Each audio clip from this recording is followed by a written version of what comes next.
সকালে ঘুম থেকে উঠেই চোখ পড়লো এই ক্যাবিনেটগুলোর উপর, যেহেতু হোয়াইট কালার আরও যেন নোংরাগুলো ভালো মতন বোঝা যায়। তাই প্রথমে সাবান দিয়ে একটুখানি ঘষে নিয়ে তারপরে শুকনো একটা কাপড় দিয়ে মুছে দিলাম। বেশিরভাগ সময়টাই যেহেতু আমার এখানে কাটে, তাই যতটা পারি সুন্দর করে গুছিয়ে রাখার চেষ্টা করি।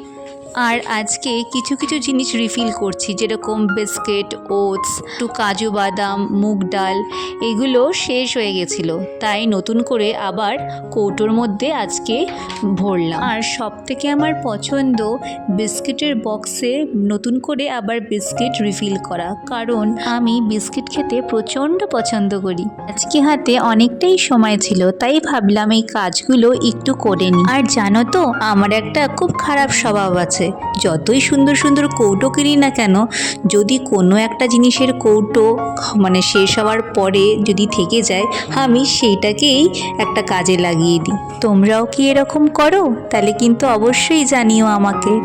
আজ তাহলে আসি, টাটা।